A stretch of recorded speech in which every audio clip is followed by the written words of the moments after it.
Hello, everyone, and welcome to our post Super Bowl campaign stream. Although I guess the Super Bowl is technically still going on, right?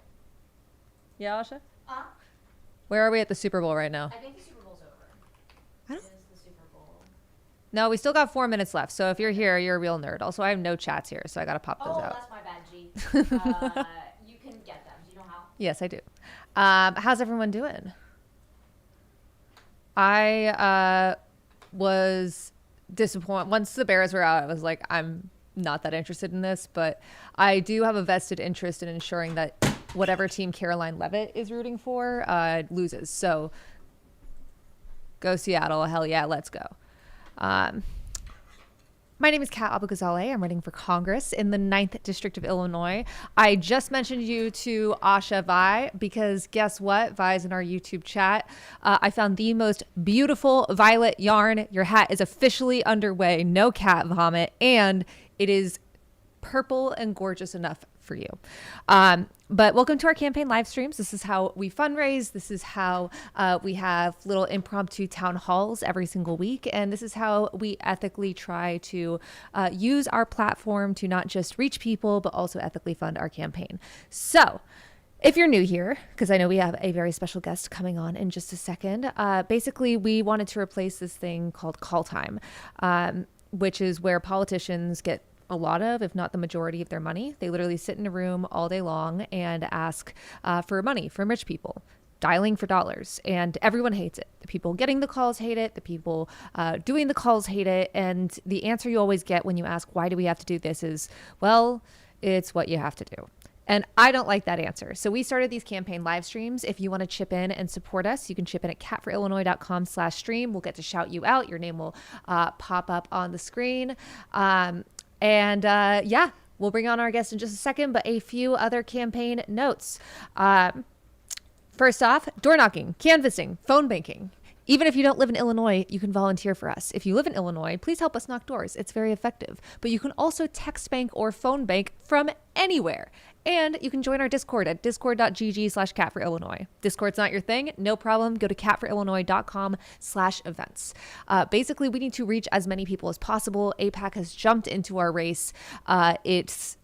They're putting in up to 15 million, but they're on track to easily spend 10 million this cycle under at least one dark money PAC called Elect Chicago Women. We are the only campaign in this race funded the majority of our funds, which come from small dollar donors. So you can be one of those. Chip in at catforillinois.com/stream, volunteer, phone bank, canvas, door knock for us right now. Pick up your phone, text the 5 friends you have in Chicago about our campaign, and tell them to text 5 friends they know. Additionally, this Wednesday, we have a bingo event. Come by. Is that our campaign office? The bingo event? Pardon? Is the bingo event at our campaign office? I believe so, yes. And then we also have trivia on Thursday. Thursday? Yeah. At Package Pick? Is at Package Pick. And so make sure to drop by for those. They're a lot of fun. Our trivia is a blast. I'm a big trivia nerd, and I'm also a nerd in many other ways, as are all of you, because let's be real, the real reason you're here today. You may know him as from Critical Role. You may know him from voicing some of your favorite characters, from Levi Ackerman to Ganondorf. And you may know him as the voice on our latest fake attack ad for our campaign. Let's bring on the legendary Matthew Mercer. All right, can you hear me? I can hear you just fine. How you doing? I am fantastic. How are you? I'm like a little fangirling out of it. This and Brendan Lee Mulligan were our Super Bowls, so it's really exciting for Asha and I. Oh, I'm excited to be here and hang out with y'all for a little bit. I need to ask you something really important first. You voiced our fake attack ad, which thank you very much. Did you know that the White House ripped you off? No, what? Yeah, Asha, can you send me the link? I already did. It's in Okay. Discord. You're in Discord. You should have a link to this. Oh, wait, I didn't. Oh, send him the link? Yeah, send him the link. Sorry. And then I'm going to show it to, because I can't screen share to both of you. I'm going to show it to chat. Yes, I can't send it. I got it. Don't worry. I can email it. Yeah, it's really exciting. It's garbage. Surprise, surprise. But I just needed to get this off my chest. I needed to show you this. Because fascists are so good at making things and not just copying people, but worse. It's consistently disappointing. Tell him I emailed Asha emailed it to you, but I'll drop it in Discord chat. One sec. All right. Perfect. No worries.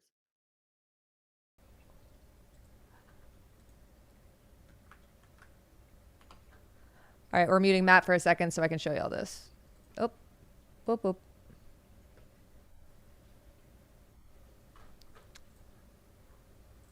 Donald Trump. Two-time president, the proven track record committed to making America great again. Donald Trump wants to unleash American energy, promoting U.S. energy independence. Donald Trump wants to put an end to radical Democrats' price hikes. Donald Trump wants to arrest pedophiles, rapists, and murderers. Literal worst of the worst illegal aliens. Donald Trump wants to deport illegal aliens. Donald Trump wants to lower drug prices and enforce the laws on the books equally, providing much needed transparency and accountability. I'll bring you back one sec. What, you didn't like that? Goodness.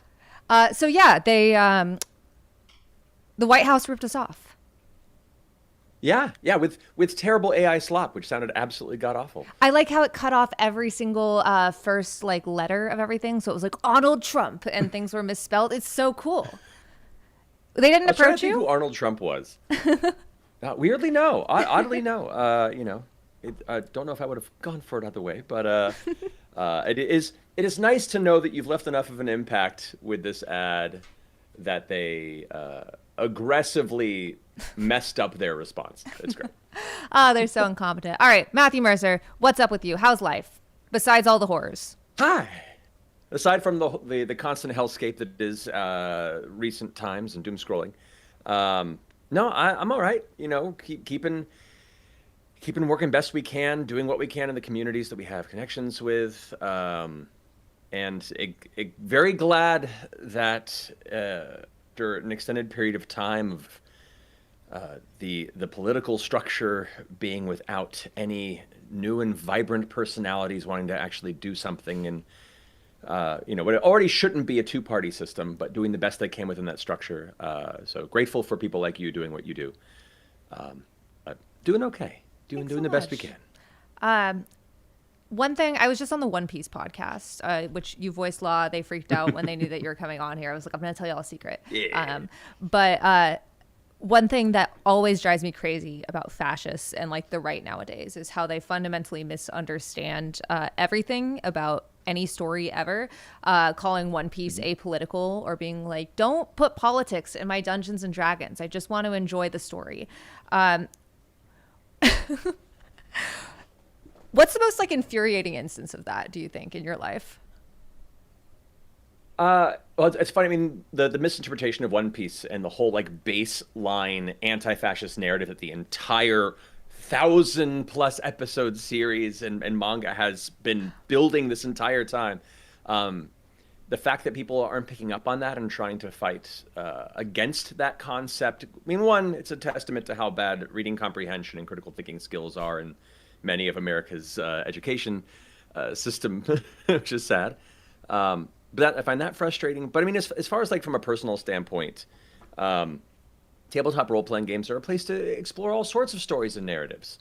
But inherently, most stories of heroism involve you fighting against systems of power that endanger at-risk communities. That can be everything from natural disasters, dark, shadowy powers that corrupt the landscape, whether that be tyrannical governments, whether it be monarchies or, corrupt republics, whatever it may be. Like so many classic stories in genre work, let alone fantasy, revolve around that sort of uprising of heroic figures, underdogs who, in spite of all that darkness, still fight the good fight, inspire the people around them, and make an exact change in the most direct way they can. And these stories are inspirational for those of us that, in times like this, feel like we have a hard time finding a place to give our energy to enact that change. And the fact that people are frustrated by narratives that are born through this whole story, Lord of the Rings, by its very nature, Apolitical. It's Completely. It's Like, we all know me. that Luffy would love ice. We all know that Star Trek, thank you, chat. Star Trek has nothing about politics. They hate DEI in space. Like, we all know this. And I just wish people would take the woke out of my society. My goodness. It would be laughable if it wasn't so prevalent. And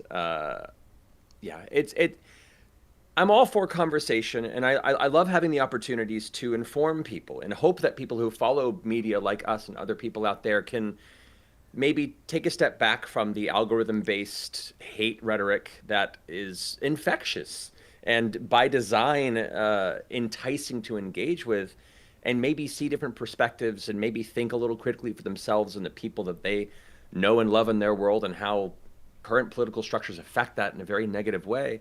But not everyone does. And so it makes me very frustrated. But it just tells me that it's more important for us to keep doing what we're doing, for people to find that in our stories and other stories of friends in the same space. Yeah, absolutely. This is, it's something specifically that just watching the right, I think it's the reason they attack books, why they want to ban books. It's the reason that they try to get like different people fired from media. It's the reason they're freaking out about Bad Bunny at the Super Bowl when they, apparently Kid Rock was lip syncing the whole time too, which is great. But it's incredible. I love seeing it. They're so fucking incompetent. I also do want to let chat know that the last time we had Brendan Lee Mulligan on here, when we reached our stretch goal, which is the first one after this, Asha got to DM a one-shot, and she was incredible. And if y'all want producer Asha to DM a second one-shot during our streamathon, we got to hit our stretch goal today too. So donate at catforillinois.com/stream. Let's do it. But back to stories. Have you ever read Red Rising? Red Rising, I have not actually. Okay, amazing. This is all an excuse for me to get people I like to read Red Rising. It's the only reason you're here. Okay. It is incredible series. The first book is fun, but you can tell that Pierce Brown was like, I need to get a book deal during the Hunger Games era so I can write the most insane space opera of all time. So book one's like fun, but then like it doesn't really matter compared to books 2 through 7, and it's still going on. But it's literally about an intergalactic space society that's based on eugenics and creating different classes and optimization in different cultures so that way people will breed to do a specific job after billionaires nuked the entire earth to gain control over society 1,000 years ago. And there are still people on the subreddit that say that Lysander Loon is the good guy. And anyone in chat who knows what I'm talking about, please give me... I just want to rant about Red Rising. It's so frustrating. It's like, literally, are we the baddies? I've been thinking about this all week since the One Piece podcast. It's look, Sauron had some good ideas. I mean, literally Palantir. Literally Palantir. Yeah. And like that's, you know, it's difficult as it is to do your own deep dive research into the realities of so many of these things because it can be very existential, dread-inducing.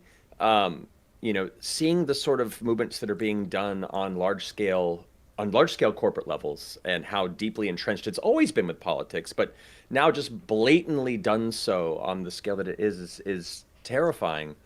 And all artists can do in this time is hope to tell and write stories like this to help people who do engage with it to see as an example that this is a reality that we're facing, that these narratives aren't just fantastical stories about possible threats. This is so much of good fiction is based in people's lived experience through world wars, through, you know, historical trauma. You know, many great stories have come from these spaces. And so the idea that any art is apolitical is nearly impossible, as much as a person might try to keep it so.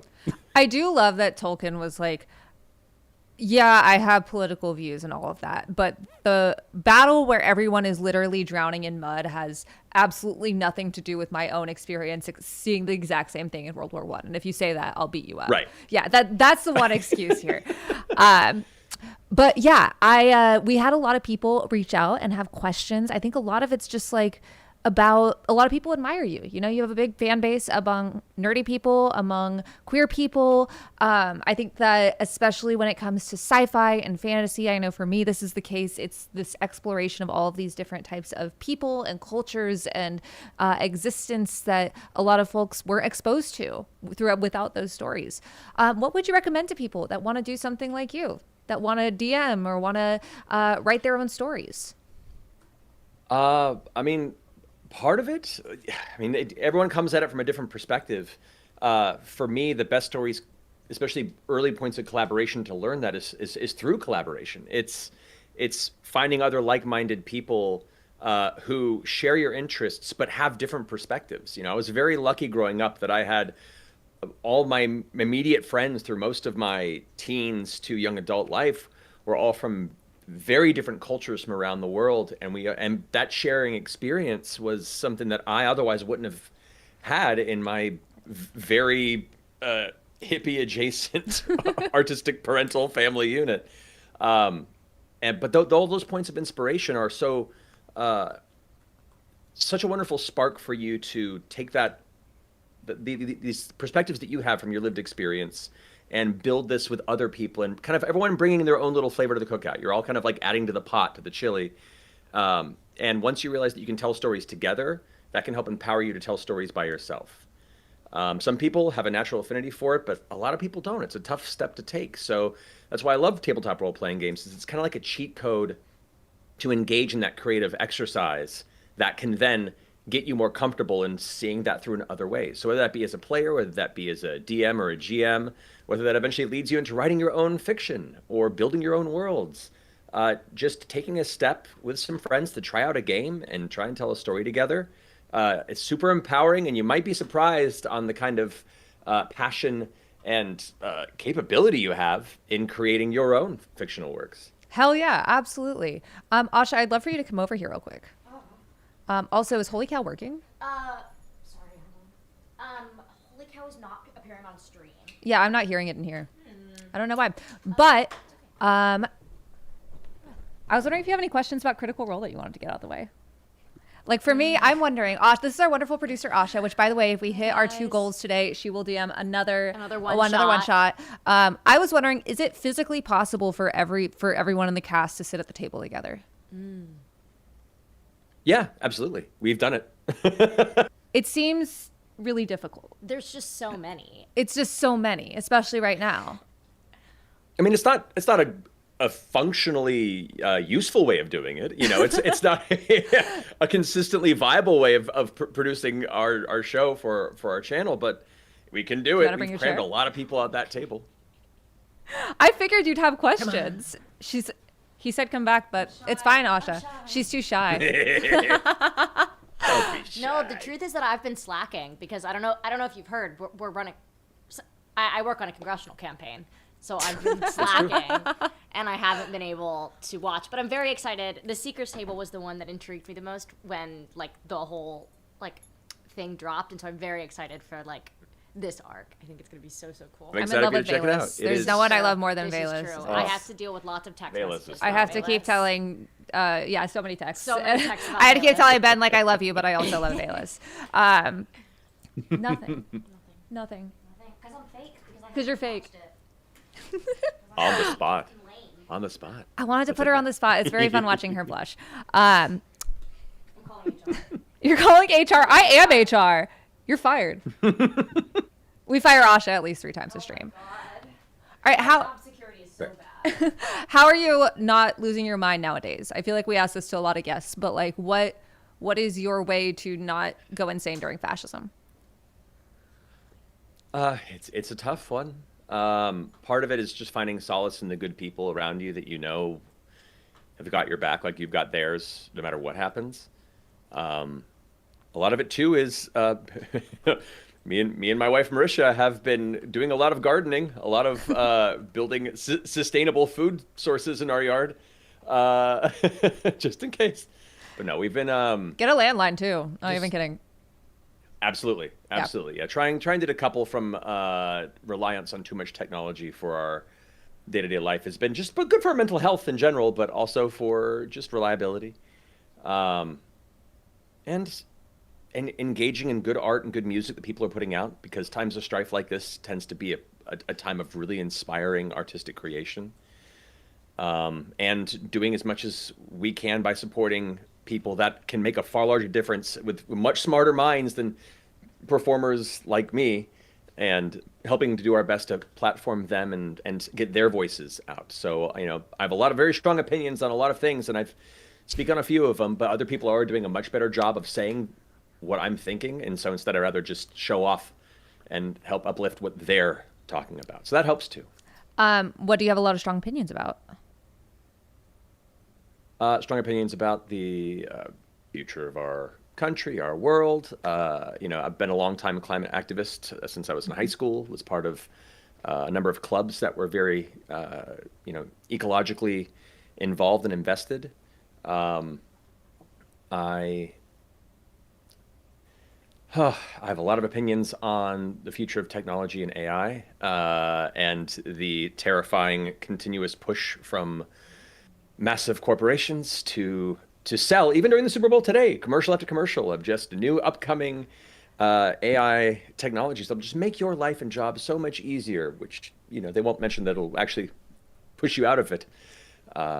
The only thing that gives me comfort on AI is like knowing that this bubble will burst. Like, it's not a good product. Like, even companies are recognizing, they're like, we've been pushing this so hard and it's not returning the profits we want, because it's not actually it's just making people go insane and ruining our brain chemistry. I did learn a really helpful tip from a 12-year-old at the campaign office who came in with their aunt today, where if you put your phone on black and white mode, it makes you a lot less likely to keep scrolling.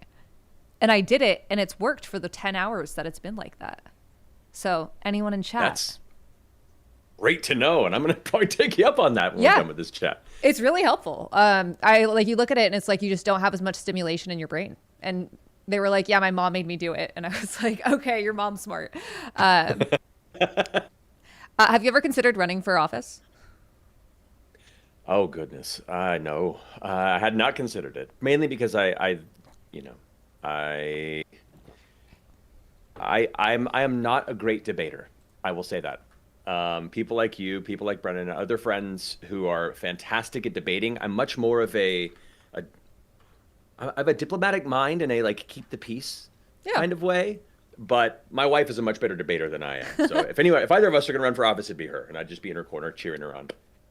Oh yeah. I mean, it is a lot. I will say that. Also, you're supposed to know a lot of rich people, which I didn't know before running for office. That makes sense. Yeah. They literally, the first thing that people ask when you're setting up campaign infrastructure, just dropping something in chat, is how many people do you know on day one that you can call for a max out donation, which is why we started these live streams, because we hate the idea of call time, which essentially depends on oligarchy to be able to fund your campaign. And so instead, we have a bunch of people donating small amounts, which, by the way, donate at catforillinois.com/stream if you want Asha to DM our second one shot.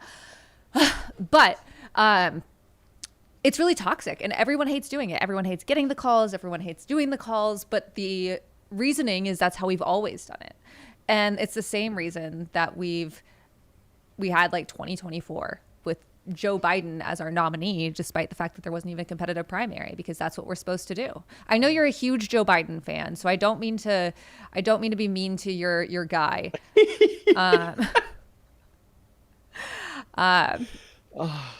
Oh, someone wants to know if you knew the setup for D20 on a bus before you went to the studio that day. That's a good question. That's a really good question. Absolutely not. You didn't? We had no concept. You had no idea? No, none of us did. It was very much like we knew like the basis of conceit that there was going to be a big little chaotic one shot, and I think the first tease was when we went into the makeup chairs and got a glimpse of Katie Maravich's whole ensemble, and it was like, I don't know what we're in for. So that was like a lot of things over there at the Dropout Studios, catches you off guard in the best and most terrifying way. Yeah, I mean, I was cackling. Ben, who doesn't watch D&D at all, which, by the way, if you're watching, hi, Ben. He just said, don't even worry about the campaign. Just have fun tonight. And I love you. Was like, yeah, this seems funny, I think, but not totally sure what this is. And then I was losing my mind. Someone also asked if Marisha's going to run for office. What do you think she would run for? Probably for the removal of sleeves. for most clothing items. For I don't think reasons that's like an many of you official are aware of. office. Like that, maybe that's something she Right. could do in office. So like, what office do you think she could do that for? Oh, I see what office she would run Yeah, for. yeah, Sorry, I yeah, was thinking yeah. more the platform that she would. Yeah, run on. I get that, but that's not the question I asked. No, that's absolutely true. Once again, that's why I'm bad at debating. Maybe good. That is a very political thing to not answer the question and misdirect, at least from some sides. I would say she'd probably run for the office of. I'm just being a bad bitch. I think that's an actual office, right? Yeah, that's totally an actual office. We also got some other great for it. questions in here. Thank you, everyone, because Asha didn't deliver. What the hell, guys? I'm sorry, you're rehired. You're doing rehired. great, Asha. What's a race that no Critical Role player has picked that you hope someone will pick? I'm so happy that Mercer brought in the dwarf representation in campaign 4. They're Hell like yeah. they're my favorite fantasy ancestry period. Why? There's one. I mean, classically, they've been represented in a lot of media as Scottish-like, and my Scottish heritage I have a lot of pride for. But also, there's something about the warmth of the underground hearth, the boisterous community, and while sometimes some media falls into the trap of playing them in a very stereotypical way, I've seen a lot of really fun media that kind of gives more flavor to them. I think they're welcoming, they're hearty, they're joy-centric, and Dwarves in Campaign 4. A lot of and fun. Yep, you know it. I love it. So what other classes do you wish people, or races do you wish people would pick? It's interesting. We've got a pretty decent spread. I was surprised there wasn't a lot of outside of really Valus, which I was glad to see an elf represented in the campaign. Not elves Diversity this is so go round, it important. seems. I know. Got some good orcish rep. Let me see. I'd say not a lot of like Dragonborn Dracona rep. Okay. But I think that was part of the world building. I think because when Brennan created Ahriman, he was very intentional with kind of the cultural construct of this world, and I think the choices were kind of narrowed into what he had set for this particular setting. This is actually me nerding out. So before y'all start the campaign, how much work do y'all go into together to talk about the world and establish your characters? Is this happening in a silo for each person? Are y'all establishing these relationships together? Is it It's at a time? What's going on? It's a little bit all of it. I mean, primarily, me and Brennan had a very top level, early conversation about kind of cosmic scale world building.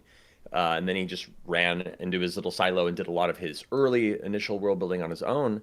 Then when he was ready, we had the whole cast get together in a boardroom with him giving a presentation on Ahriman. And then all of us began to kind of, converse and vibe on what characters we were inspired by, either leading up to this or since the conversation about the world as he was presenting it. And so then it becomes a conversation of some loose character ideas and how they might fit together, where they might fit in the world, who might know each other, who might have a history.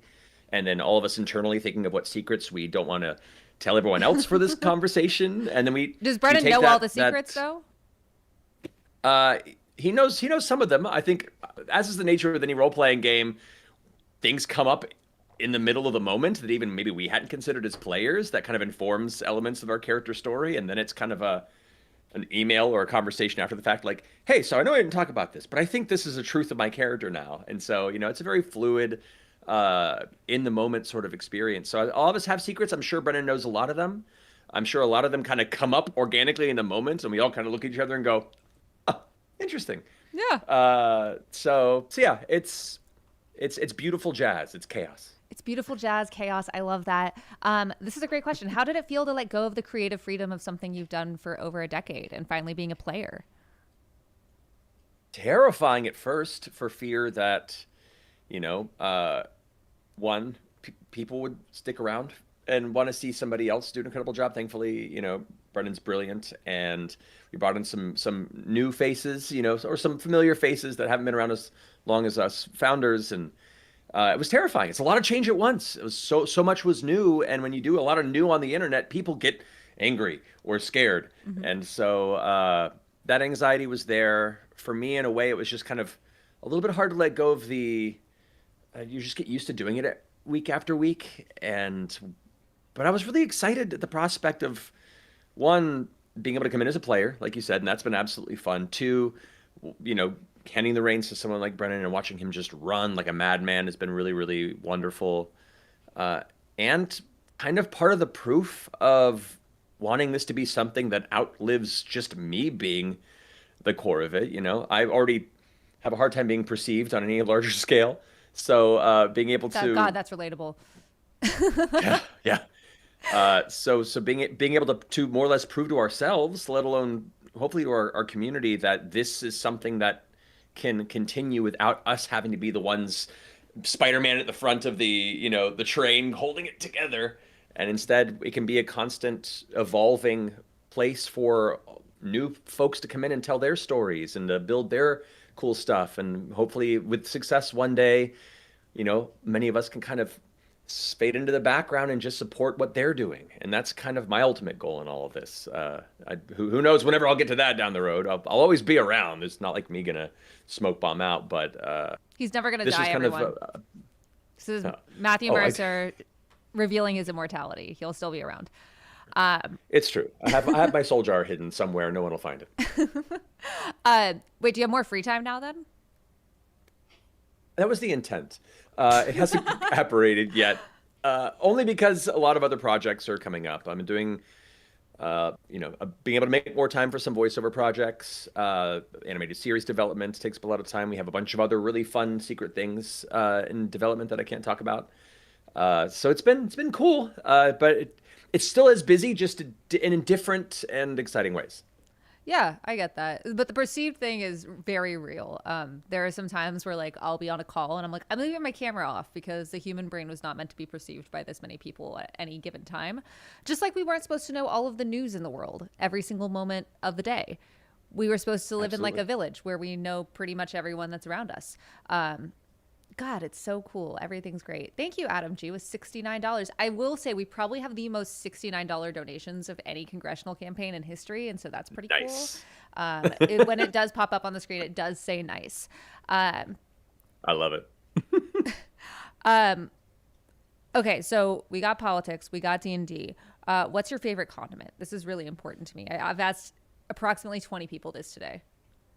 Oh, interesting. And yes, I will ask them the Favorite potato question condiment. later. I'm curious now. I will. This count as a condiment? It's more of a flavor or a spice, I guess. My go-to would be garlic salt.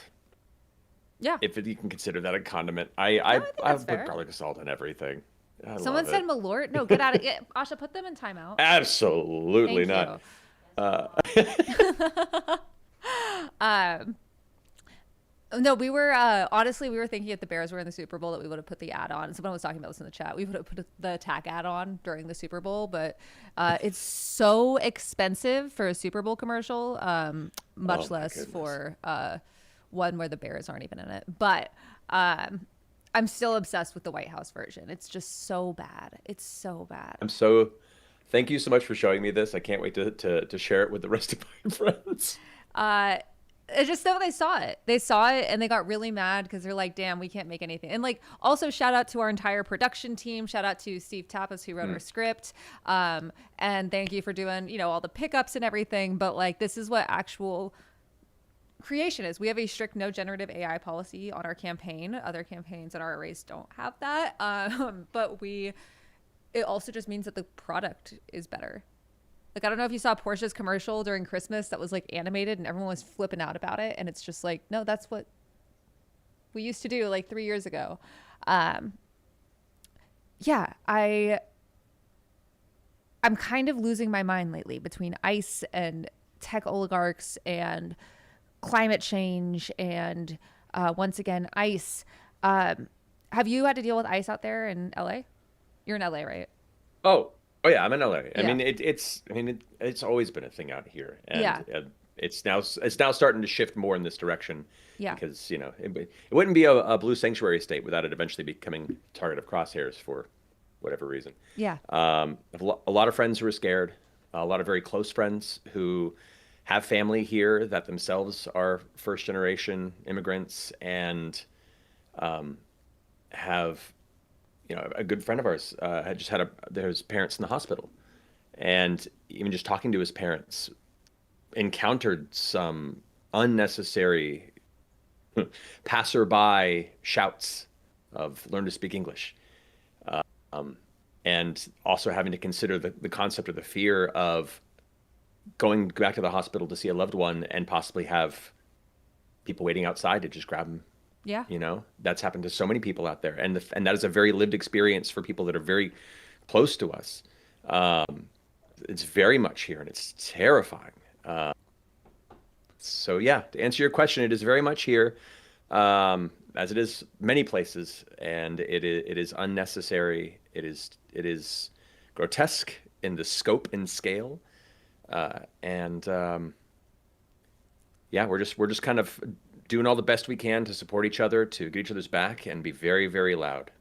Yeah, it's one of these things that anyone watching, if you live in a city that you haven't really been hit hard by ICE, it's really scary. It's a thing that you don't really expect, and they hope to beat us down, but they just can't. I've been thinking a lot about how the Nazis attacked London in the 1930s and 40s, and they were hoping to break their soul, and instead it made, like, human resilience just hadn't been tested, especially civilian resilience, in that way before, and instead it backfired, and it made them even stronger. And I think that's what we're seeing all across the country. But I really want to stress to folks, if you are in a city that hasn't been hit hard by ICE yet, please make sure to know who your neighbors are, know your rights, be willing to canvass, earlier the better, but especially when ICE comes in, and getting in touch with your local immigrants' rights groups is really important, because they're in Minneapolis today with a lot of their force, but they'll be in another city tomorrow. Yeah, it's one of these things where I'm watching so many of our leaders be like, well, I guess we can't do anything. I guess we just have to vote for more body cameras. And then we see so much unbelievable bravery from folks. I mean, in Minneapolis, 2 people were murdered in broad daylight, and tens of thousands of people came out and said, I'm going to take their place, despite just seeing them get shot for filming. And yet we have, like, Hakeem Jeffries not even knowing how to handle this threat, or having strongly worded letters or very stern words for Kristi Noem or Greg Bovino. And I'm just wondering, when does it stop being on our backs and start being on our leaders? Yeah, we unfortunately we live in a recent time in which, for whatever reasons, and there are many we've gotten here, many people in power right now have not been challenged. Like, they just steamroll. And so with each bit of momentum that happens here, with people through social media sharing information about these policies, sharing information about the movements of ICE, to protect their neighbors, but also to themselves help go out and resist, it's going to take everyone continuing to push back. The algorithm itself is designed to lull you into being numb because it's so constant. That's by design. And that's the frustrating thing, is it's very easy to succumb to that and just kind of let things happen. People are relying on that up there. So it can be hard, and it's okay to take a break. It's okay to look for your mental health. But for those of you that are being brave enough to talk out about it, that are, able to put up that fight constantly, those are the real freaking heroes out there. And people like you who are constantly talking so loudly about these things and are fighting so hard to exhibit change in a place that seems so unchangeable, that is heroism. Thank you. It's like, it's just so frustrating, because I just see so many people every single day who are so much braver than these people that are paid 6 figures to go and vote on things that change our lives, and yet they just don't do anything. It's absolutely disgraceful. And I feel like my brain is just like scrambled eggs lately sometimes, because it's just like, how do you handle all of this grief in one body? And I think so many of us feel that, which is why the other night I watched Begonia, because I needed something to wipe my brain. Have you seen it? Mm-hmm. No, I've been meaning to. Oh my God. It was really good. And people have very strong feelings about the ending. And I'll say that it removed the brain wipe at the end, but I loved the ending. Chat, no one spoil it, but let me know if you liked it or not. Let us know when you watch it. It was good. It was fun. Okay, I will. And in a very interesting way, our recent mental health dive has been replaying a video game called Disco Elysium. I've never played it, and I know I need to. You need to. A lot of very continuously important themes that the game came out many years ago, but every year that we play it, and we played it a number of times now, it becomes more and more prevalent. And we just beat it this afternoon, and it just has a very necessarily hopeful aspect to what is otherwise intentionally a very existentially challenged narrative. Yeah. And you find those little bits of media or whatever you can to escape to try and rebuild your strength so you can go back out there and face the storm, because we have to. That sounds like right up my alley. It reminds me a lot of one of my favorite books, Parable of the Sower, which is like wildly depressing in terms of the story it's set in, of like essentially nothing in our world gets fixed and it just keeps going in this trajectory. But I find so much hope in it. So, all right, guys, if y'all want me to play Disco Elysium on stream, you know what you have to do. Donate at catforillinois.com/stream, and you guys can then pick the next game we play. So you can't just keep saying it in the chat. You gotta put your money where your mouth is, and also phone bank, text bank, and knock doors for us. Everyone just wants things for free nowadays. They just want handouts. It's disgusting. This is not a nanny campaign here. All right, what are you watching lately? What are you reading? What are you in the times that you have? For me, it's Dungeon Crawler Carl is pretty much all I'm reading. It has been recommended to me so many times. Oh my God, bro, you gotta read. The audiobook is so good. Okay. The audiobook is crazy. That's what the I've heard. audiobook That's what I've heard. crazy. Okay. Like, I don't know how you feel about Tim Gerard Reynolds as a narrator on audiobooks. If you ever listen to him, he's really good. This knocks him out of the park, and I didn't even know that was possible. Okay. Yeah, honestly, you got competition. It's funny, but no, I'll take it, please. There's plenty of great people out there. Yeah, but whenever the times that I have to like listen to things, usually when I'm driving, like between work elements, and those tend to be like deep dives into political current, events, and just trying to keep up to speed with everything. If not, occasionally escaping into like astrophysics and stuff. So this is good to know. To have another avenue to listen to on drives is perfect. But we've been we're so behind on media. We're like slowly trying to get caught up. We finally watched Pluribus recently. I've been waiting to watch it. I feel like I say that all the time now. It's quite good. It gets a little slow at times, but overall, really, really good. And the slow isn't bad. It's just not everyone's cup of tea. Some interesting theories there for like a unique genre adjacent sort of fictional piece. I can't believe you haven't read Dungeon Crawler Carl. You'll go crazy for it. It's I know. Good. It's so good. That's what I've heard. And it's That's super what I've heard. anti-fascist. Like, don't worry. You're going to get to, like, very early on, there's an ICE agent. And I was like, oh, my God, is this going to be, like, a reluctant ally? I just want to, like, let you know. Kind of like when you're like, oh, no, the dog doesn't die in a movie. Like, not a spoiler. He's not a good guy. You don't have to worry. It's great. It's awesome. Fair. Okay. Yeah. Okay. I've heard so many good things about it. I was going to order it for myself, but the friend who introduced it to me was like, no.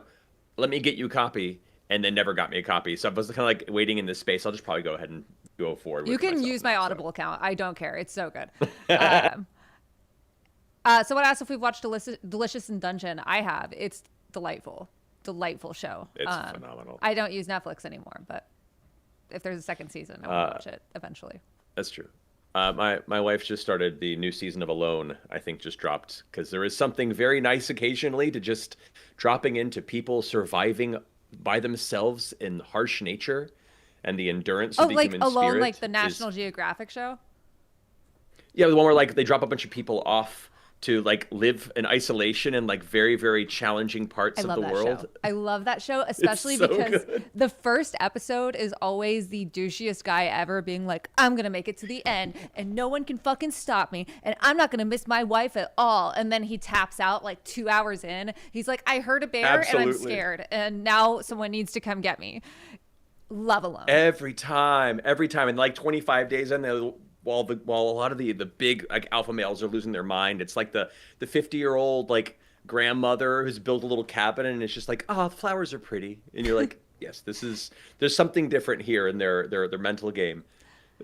Oh wait, someone asked if you read comics. I do, but I don't know if you know this. We put out a comic mailer for our campaign, and it's so freaking cool. I can send it to you. It's so sick. I'd love that. I've been reading. My friend got me into it, making sure I got the name properly. It's a graphic novel series. Yeah, The Department of Truth is what it's called. It's, without going too deeply into it, it's not be spoiler, but it's a concept of like there being a very hidden department within the government that functions specifically on conspiracy theories because they do alter reality, and so it's to try and it's very interesting. Oh wait, it's very I've heard dark. about it's this. Very heavy. It's I good. have a friend that it's very recommended heavy. it. I just sent you our comic book mailer. I'm so wildly proud of it. I'm gonna show chat real quick because it's so cool. We looked at it last week, but This is so cool. isn't this so sick? It's illustrated by Josh Blaylock, who did the AOC comics too. He's a local comic book artist, but we wanted to make mail collectible rather than just like another piece of junk mail that you get rid of. And so yeah, we have like a whole series, and it's so freaking cool. So neat. I love it. What was like your first political memory? Like, who was the first person you either hated or loved in politics? Like for me, unfortunately, it was John McCain. I was like, that guy's cool because I grew up in a Republican household. Because I loved, as an Arab kid growing up in Texas, when he was like, Obama isn't a Muslim, he's a good man. And I was like, wow, he understands us Arabs. God, brainwashing is a hell of a drug. I remember being very young around the time that Desert Storm was happening, because I'm older than some folks, I'm sure, in this chat, and even at a young age, hearing my parents have conversations about how absolutely wrecked all of the discourse publicly around that was in the news. And so at an early time, I was a very young age, I was already kind of grappling with the concept of, American war interference in foreign countries and the media painting it in an entirely different way than the truth was. Sounds like we had very different childhoods. Kinda. But also, my parents were raised in very like Southern Catholic families, and then rebelled very heavily against a lot of that when they became adults. And so I was very grateful to be raised in a more of an environment that was like, make your choice. They weren't trying to push me one way or the other, but we're just like presenting information as it should exist, and then make your choice, whether that be, I was exposed to many different religions and many different faiths, and it was very much like a, pick what feels right for you, and that's how your worldview should be. And I'm very grateful that they allowed that for me and my brother, because they weren't given that growing up necessarily, and had their own challenges because of it. Yeah, my similar thing for my parents, actually. By the way, once again, donate at catforillinois.com/stream if any of this resonates with you. My dad was raised Muslim, or like in a Muslim, household society. His parents were expelled in the Nakba.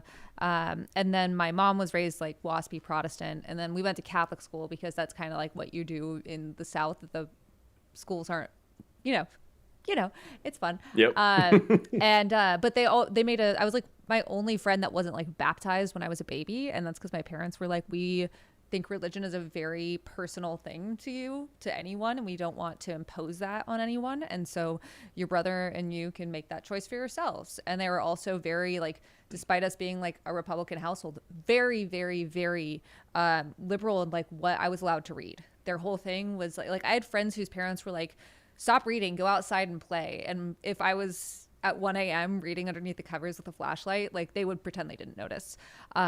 And that's one of the reasons that book bans piss me off so much, is because books and especially like also like comics, manga, animated media are really great ways for kids to learn about scary and more adult, not just like in a sexual way, but more adult themes without the like traumatic exposure of oftentimes very male-centric movies and video games.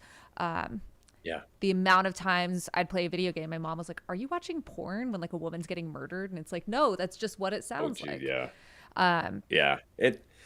That's by design, you know. Like the slow erosion of our education system is, you know, it's very hard to sway the minds of a large community that is well learned and has good critical thinking skills, and have a strong sense of right and wrong and how they want to enact that on the world and the community around them.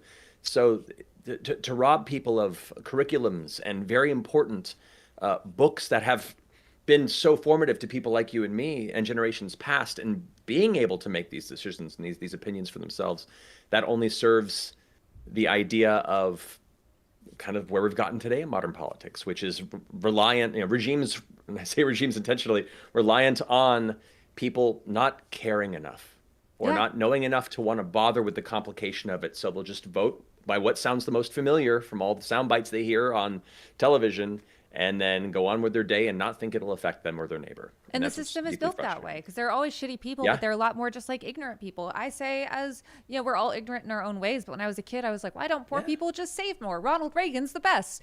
And it was only exposure to friends that were profoundly poor, that were like much smarter than me, who couldn't afford college, where I was like, wait, Ronald Reagan wasn't right about everything. But you can't have, if you don't know what you don't know, I guess is what I'm saying. Yeah. Which is why it's really important to invest in education. Absolutely. There's also there's a cultural fear of being wrong, especially in America, where the prideful need to be right far outweighs the ability to cope or consider that your perspective can be incorrect for what is the truth. And that goes on all political sides to a degree, but it is so deeply entrenched right now. And it breaks my heart because even members of my family who I grew up with, that I love very much and would be very open to, you know, political discourse at a different time in the past,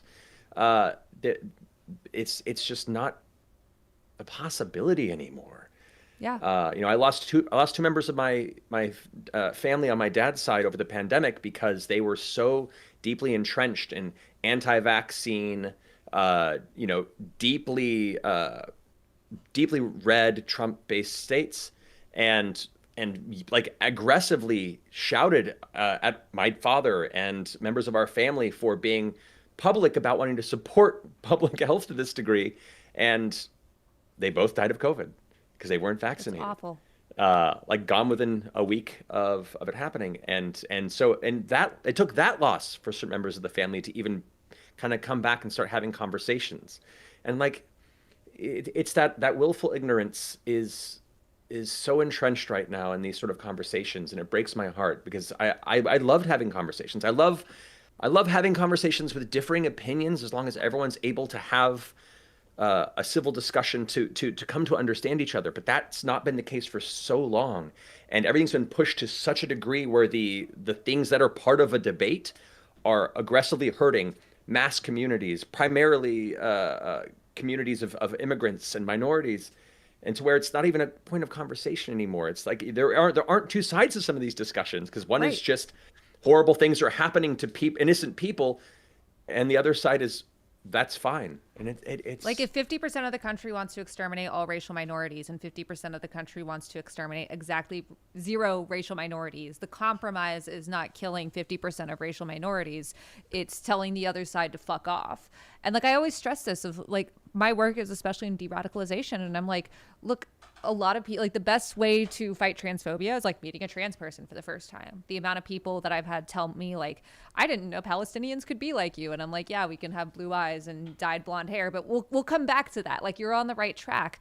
Like if you want to engage in good faith, I am here. Absolutely. And a lot of people do, but there are also, you never have to justify your own existence. You know, like if someone's trying to come in to try to dunk on you or think that you shouldn't be on this earth, then fuck that person. Who cares? But there are a lot of people that do want to engage, especially as they get hurt more and more by this administration. And it shouldn't, like, of course, we all know, like, principally, it shouldn't take you getting hurt to care about other people. But also, life is really hard. Capitalism's hard. Like, if people want to come, let's talk to them. Yeah. I'm going to let you go in a second. I do have to ask, I'm going to ask you a really important question. And then I'm going to ask you a favor, and then I'm going to ask you another important question. The first is the potato question.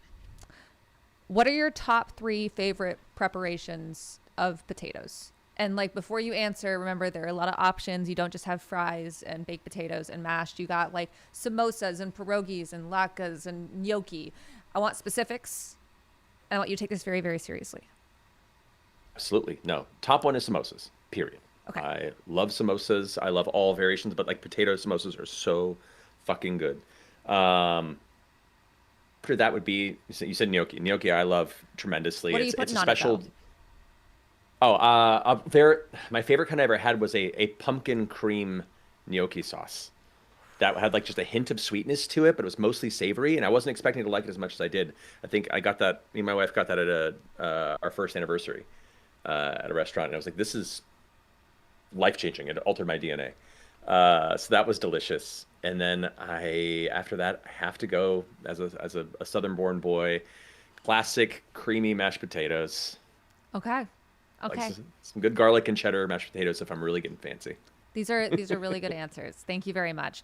Also, wait, there's another question that someone asked, and this was like a whole discourse we did. I think it's a great question. What's the book that you would swear in on if you were elected? Mine is Parable of the Sower, and I have a copy that I'll swear in on if we win. What's yours? Ooh, oh my goodness. Because it doesn't have to be the Bible. I mean, not if you're Fox News. It can be literally anything. Yeah, no, that's true. The book that I would swear in on. That's such a big question. I Oh my know. goodness. I mean, it would probably be the Tal'Dorei Reborn campaign guide, because it represents the beginning of where this whole wild journey with all my best friends with Critical Role has been, as well as other collaborators that have since come in. So I think if I had to pick one, that one just has such personal meaning for everyone involved, Yeah. and where we all started. That'd probably be the choice. Everyone was guessing it was a guide of some sort. So you proved a lot of the chat right. All right, now I have to ask a favor.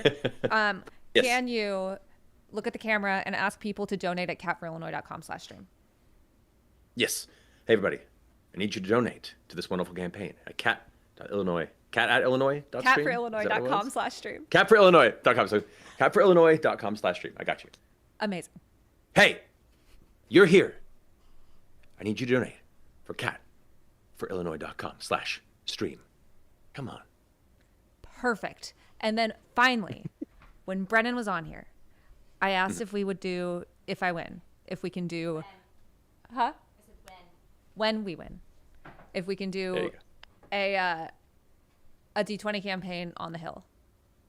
He said yes. Would you join us? It would be my honor. You guys heard it. But first we have to win. So donate at catforillinois.com/stream. We hit our second goal today. Asha DMs another one-shot campaign. Matthew Mercer, thank you so much for joining us. Thank you for voicing my favorite game in the world, Breath of the Wild 2. You are wonderful, and we hope you have a great night. Thank you. You as well. Absolute pleasure. Keep doing all the amazing stuff you're doing. I look forward to seeing you continue to climb. Thanks, man. Talk to you later. Take care, everybody. Guys, so fucking cool. So fucking cool. Also, we don't know why Holy Cow isn't coming on. But that's probably good for the conversation for recording. Yeah. So I'm going to try a new tab. But so fucking cool. How cool was that? Guys, we're so close to our first thing of Heater Meter. Do y'all want to see a second Asha one-shot? I want to see a second Asha one-shot. Guys, that was so sick. Why can't I hear this? Is desktop volume down? I don't know. Okay. Well, we might not. Is this volume? It's not coming through on stream at all. Let me try putting it over here. Oh, I got it. There we go. It should work now. Maybe not. I'm not hearing it. We're making the holy cow sound, and then we're going to shout some donors. We're gonna shout out some donors, and we have a big audience on Twitch. Would love to go over the call time pitch, and then Oh, yeah. How many do we have on Twitch right now? 700. Holy cow. Holy cow. Indeed. All right, y'all. So If you are new here, welcome. My name is Kat Abou-Ghazaleh. I'm running for Congress in the 9th District of Illinois. That goes from uptown Chicago up to Evanston, west to Skokie, all the way to Algonquin and Crystal Lake. I'm going to turn down the desktop audio a little bit. Holy Cow is back, chat. That's right. That's the sound of people donating to our campaign because we are a progressive grassroots campaign. Holy cow, it's a lot of holy cows. All right, we're about to hit heater meter. I'm so excited. We are funded by people like you and not corporations, not AIPAC. AIPAC has jumped into our race, but we are beating them back with shit like this. And holy cow, we hit our first goal of the night, $3,500. Heater meter is activated. If you're new here, Heater is my cat. She's right there. If we hit our second goal of tonight, which Asha will put on in just a second, then she will do another one shot, which was very fun.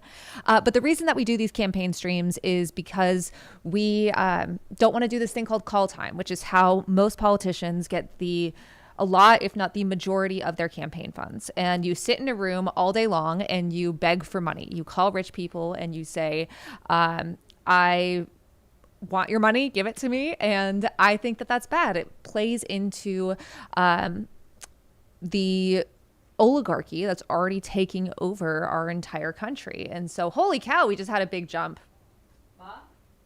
It's going well over here. Holy cow. And so we decided to do these live streams instead because everyone hates doing call time. The people doing the calls, the people getting the calls, and it really relies on knowing rich people. And so we fundraise via live stream. Holy cow. Fahim A. Once again, if I mispronounce anyone's name, if you're new here, please just let us know in the chat and I will correct that. And so these live streams allow us to do kind of like a town hall type format. It's also most politicians or candidates spend 40 to 60 hours a week doing call time. We spend 6 hours a week doing these live streams. So it frees up a lot of time to talk with voters, to be at the campaign office. It also lets us use our resources like this for our mutual aid work because we don't just want to reach voters. We want to materially improve their lives. Our election is on March 17th. There are 3 candidates leading, myself and 2 others, both of whom have met with or submitted a position paper to AIPAC and accept money from either AIPAC or groups that have been known to be funded by AIPAC. I am a Palestinian American candidate who is fiercely against ICE. I'm currently under federal indictment for protesting ICE, actually. And I am just absolutely sick of the status quo. So if you want to help us win, donate at catforillinois.com/stream. And oh my God, someone said, so excited to vote for you. Don, thank you so much. I'm really excited to run. And we actually had the first vote in this race cast by one of our supporters, which is really, really exciting. All right, I have a lot of donors to shout out, so I'm going to do like little groups at a time and then just highlight the last one I did. All right, so first batch of donors. Donald A., Jeffrey B., Zach C., Jesus C., Philip S., Charlie M., Sarah S., Ryan C. with $150. Thank you so much. That goes a long way on a campaign like ours. Pedro G. with $69. Nice. Brian S., Donald A. Hey, Donald A. Matthew D., Victoria K., Nicholas C., Vincent C. with $69. Nice. Mike M., Stuart C., Henry W., Walt S., Timothy S., Gear R, John S, Ryan G, and Jen B with $69. Nice. Also, if you're new here, we probably have the most $69 donations of any congressional campaign in history, which is sick as hell. So yeah, this is part of what we're doing with this campaign. We're also trying to do things differently. Our campaign office doubles as a mutual aid hub. We have fed and clothed thousands of people since starting this campaign. We believe showing our values, not just saying them. So I very much try to operate by that framework. And that also means not bowing down to oligarchs. So let's talk about what we're doing this week because we got a lot of exciting stuff happening. 1 second. Yep. All right, so what's the schedule for this week? So tomorrow, Monday, we've got a canvas launch in Buffalo Grove. You can help us door knock. By the way, even if you don't live in Illinois, you can volunteer for us and you can help us win. There are 3 candidates that can win this. And if you want the one that has never even touched AIPAC, help us phone bank or text bank. You can do it from anywhere. and it actually works. We have had people show up at events because they were texted and it's from a real person, and it really, really helps us. So help us phone bank, text bank. You can join our Discord, discord.gg/Cat for Illinois. So we have a Canvas launch in Buffalo Grove, and then I'll be in Rogers Park at La Choza for a Chat with Cat day. So come by, ask me any questions you have. Text your friends. If you're in the district and you have a friend that's like, oh, I'm not sure how I feel about her, tell her to come by. Tell them to come by, and I am happy to answer any questions they have. And then a remote phone bank, which you can do from anywhere. And then on Tuesday, we have another Chat with Cat in Uptown. We have a business canvas in Uptown where we bring our business signs and bring them to different businesses and ask, do you want to support our campaign? Holy cow, Nathan F., thank you for $199. Then we also have a remote phone bank, and the phone bank rules, they are not the same as donation rules. You could only donate if you're a U.S. citizen or permanent resident and 18 or older. That's not the same for volunteering.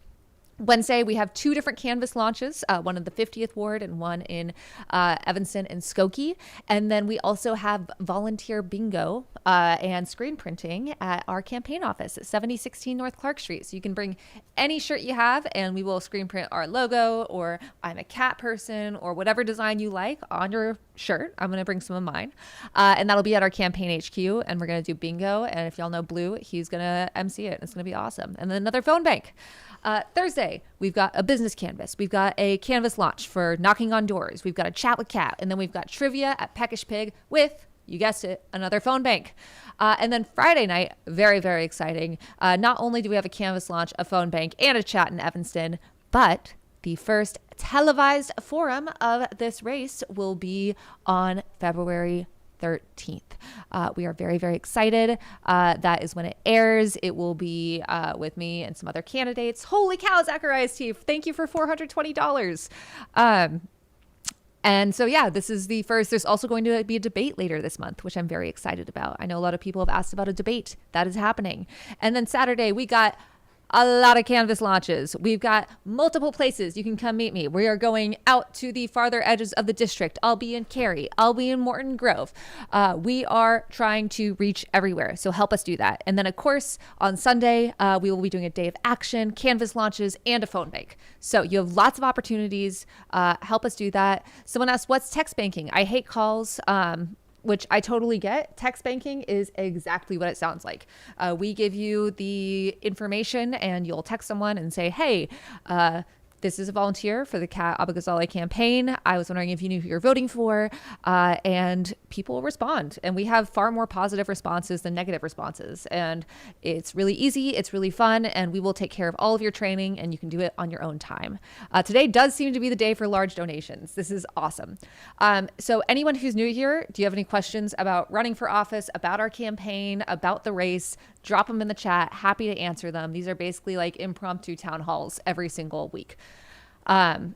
One of the things is knowing where your money's going, because a lot of times get wasted. A lot of times money gets wasted in campaigns. So we pay our staff a living wage. I believe the minimum wage should be $25 an hour. And so that's what we pay people. We also just, nope, all good.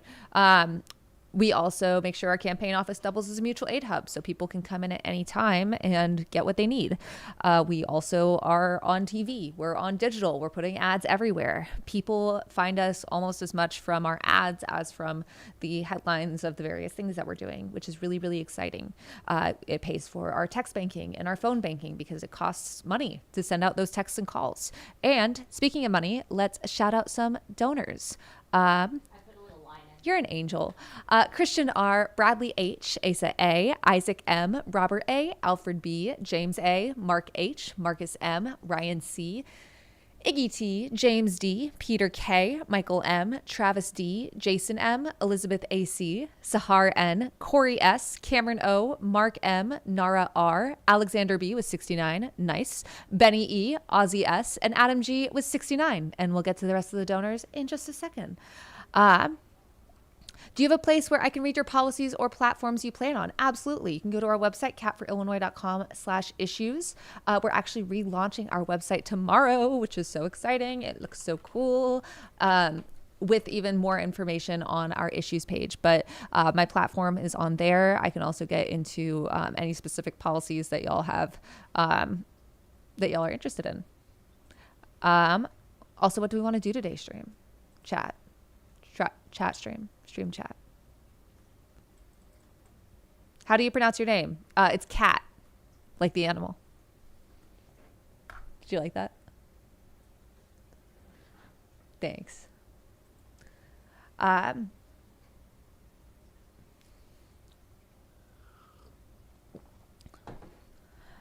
haven't watched a ton of Transformers movies. I'm sorry. Also, for those who don't know, I have a cat named Heater. That's why there's a cat tree in the back. If we're lucky, she'll come out. But she's upset today because the smoke alarm went off. Holy cow, Shanti, $160. Asha, you know what that means? Yippee! Asha's next campaign. Thank you so much, Shanti. W. Sean in the chat. I think we should play a game in a sec, but you guys will also get to pick our next thing when we hit our next stretch goal. So let's keep it coming because we need to be APAC here. I will shout out some more donors. John S., Frankie G., Adam T., Bassam S., Sneha M., James G., Colin R., Linda C., Stephen W., Sean T. with 69, nice. John B. with 69, nice. Stephen W again. Cecilia B with $100. Thank you. That goes so far on a campaign like this. Ian C, Trey R, Constantinos Z with $250. Holy cow. Gary B, Donald A, Sean B with 69. Nice. Mike N, Anthony B with 69. Nice. Samantha L, Alyssa H, Donald A, Martha C with 69. Guys, you know what I'm going to say. Nice. Paul O, Jessica B, J Maria N, Eric A with 69. Nice. And Alexander L. In your opinion, what do you think your odds are of winning based on everything you've seen on the campaign trail so far? I will say for anyone that has been watching this campaign from the start, a lot of people were like, who is this lady and who does she think she is? And definitely didn't expect us to be in the position we are. We have been consistently polling in the top two candidates, and the first independent poll of this race showed us tied for first. The APAC candidate just released her own internal poll with zero crosstabs or methodology that shows her bumping up 10 points, which doesn't seem very likely to me. But we have the most volunteers.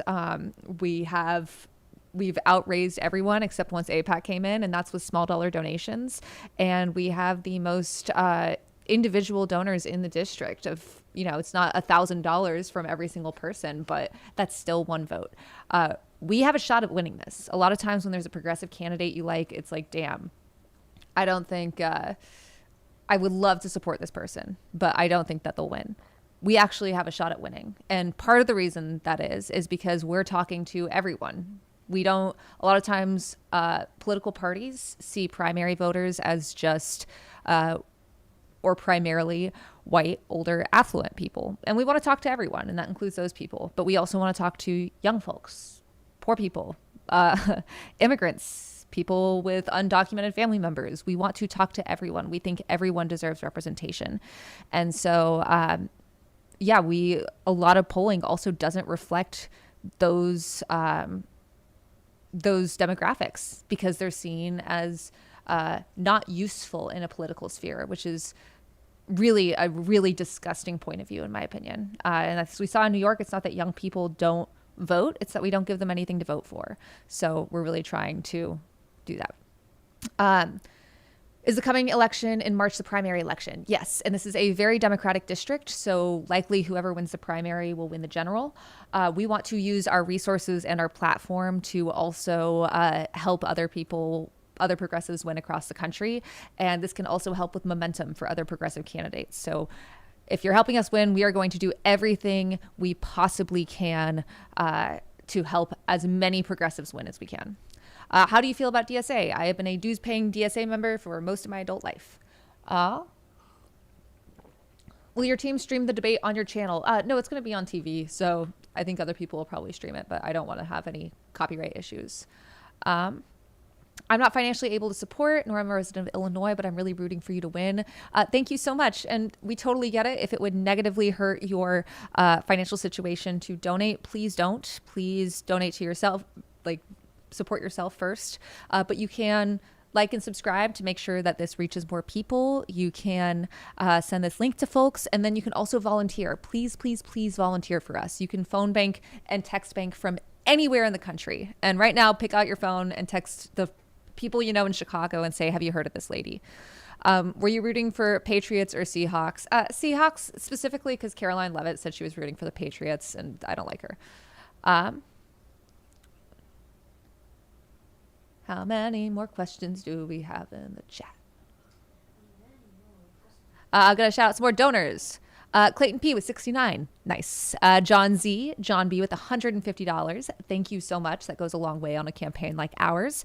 Stuart C, Janice N, Richard C, Jason B, Donald A, Brian R with $150. Holy cow. Peter S, Maho R with 69. Nice. Jason B, Armando O, Julian F, Robert Z, Fahim A with $363. Thank you so, so much. That truly, I know I say this and it sounds like a form response, but like it really just does go a very long way, because we are not taking any money from billionaires, from corporate PACs, from Republican funded PACs. Our average donation is under $30 now, thanks to you guys, which is awesome. Ryan C with 69. Nice. James A and Ryan H with $100. And the next thing I'll go through is the rest of the donors we have. How are we going to get older folks on election day? We are still trying to reach as many older folks as we can. You know, we're going to candidate forums. We're making sure that we're on TV, that we're on broadcast and on cable. We are going to, like, we are really, truly trying to reach everyone, and also having a get out the vote effort to make sure people can get to the polls physically.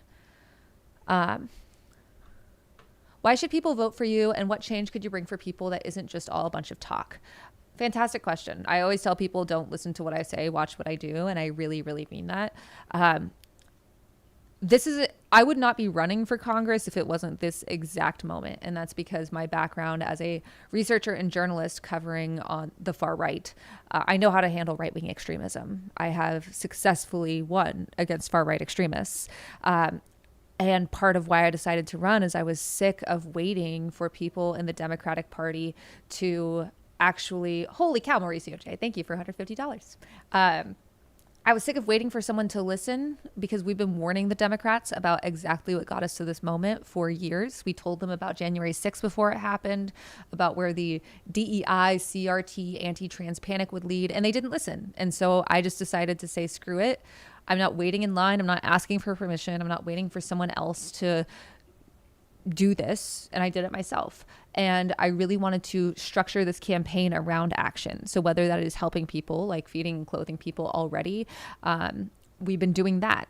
Whether it is standing up to ICE physically and also pressuring my fellow candidates to do the same, we've been doing that. And I'm willing to risk myself to protect my community, no matter how many times it takes.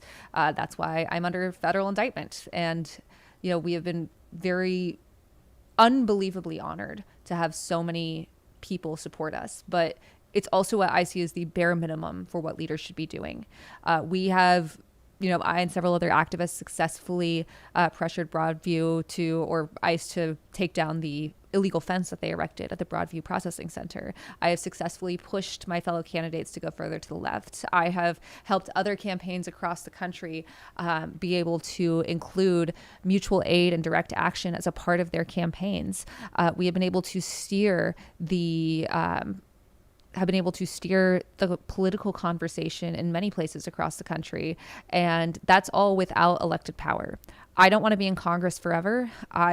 There are frankly some people in my race that I would love to vote for in a couple years after we're past the fascist moment. But we have to have people that actually know how to fight fascism. And that's literally what my job is. I know this guy's gotten removed multiple times, but I just want to say, screw you. Some say you aren't a real Palestinian because you didn't grow up there and don't speak Arabic, etc. Fuck you. The amount of times I've had to explain on the campaign trail that yes, Arabs can have blue eyes is so many.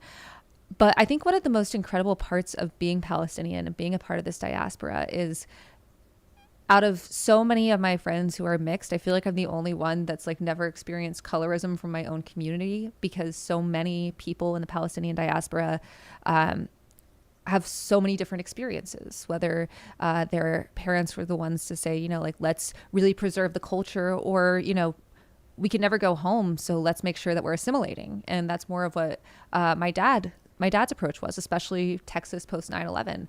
And I'm very, very proud to be Palestinian. I'm very proud of my family, and I'm proud of our resilience. And I'm so lucky to have a community that has never made me feel like I'm not a real Palestinian just because I have like blue eyes. I remember one time I was at a Palestinian conference speaking, and I was like, I'm worried that I'm like taking up too much oxygen, because like my brother looks very, like, he has really dark long hair and like dark eyes, and I was like, I just don't want, like, I know that I have this privilege because of how I look. And they were like, Kat, we all have like a brother or sister that looks like you, shut the fuck up. How many generations American are you? On my mom, she's just American, natural born citizen, and my dad's an immigrant. So anyways, yeah, that guy got timed out for a month, but screw you.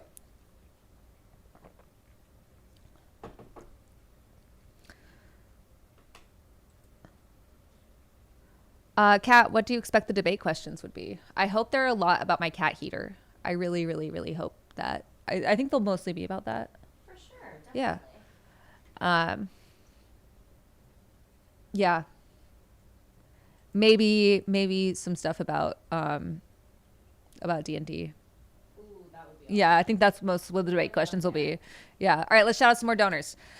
James T, Gregory V, Michael R, Christopher K, Matthew H, Lucy E, Anthony S, Brianna F, Alex H, Nathan F with $199. Thank you so much. Sean M, Zacharias T with $420. I need W's for Nathan and Zacharias in the chat. Let's go. Michael Q, Cody F, Russell S, Sean T with $160. Like, holy cow, guys, this has been a great night for large dollar donors. We really appreciate it.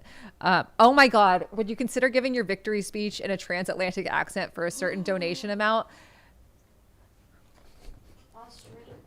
Guys,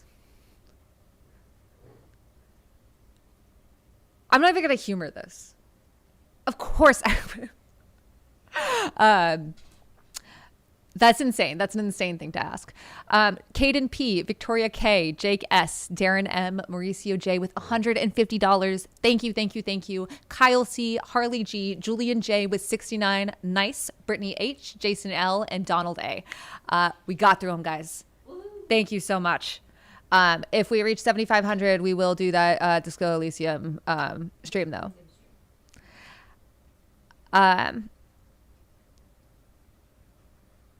How do you feel about expanding the house? I feel very good about it. I think that is something that we should do. One sec, sorry guys.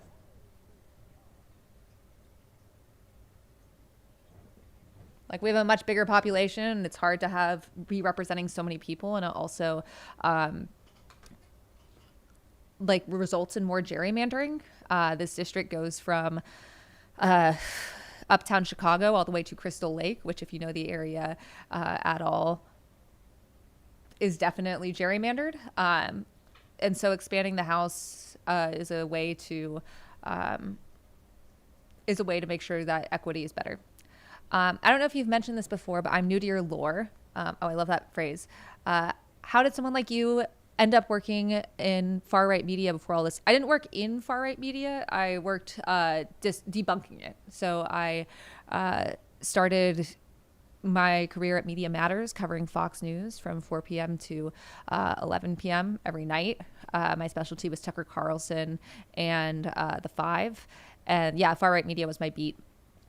And then I went to school to actually be a diplomat or work in like legacy media. And then I graduated in May 2020. And I was like, oh, wow, I'm very disenchanted with both our media and our government. And so I wanted to combine those two things of actually being a watchdog and then also de-radicalization.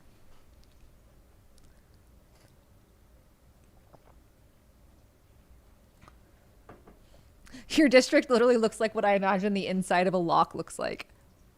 That's very funny. That's a really good way to describe it. Have you seen ice in Chicago yet? Yeah, brother. If some of y'all, I hate that this is something that people know me for, but if you saw a video of a lady getting thrown to the ground really hard by ice, that was me. That was actually the third time the ice has thrown me to the ground. Holy cow, Fahime. Thank you so much. $1,600. Whoa! Disco Elysium stream confirmed. Confirmed. High five. Nice job, Asha. We're doing late night stream. We're sleepy girls and we're still doing this. Girls, but we're being brave. Yeah, W Fahim in the chat. Holy cow, thank you so much. That's incredible. Absolutely. Wow. Holy cow. The amount that I say holy cow in my daily life now is also crazy. I can't stop saying it. This is so sick. Thank you guys. Recurring donation. Oh my God. It's a $50 recurring, But still, holy cow. Heater meter part 2, guys. Yippee. Heater meter.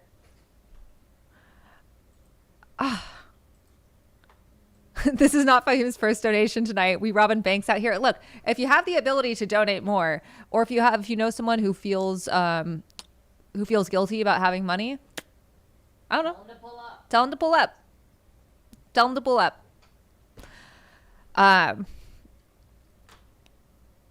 Holy cow, this is so exciting.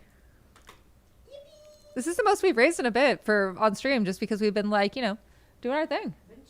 We've been chilling.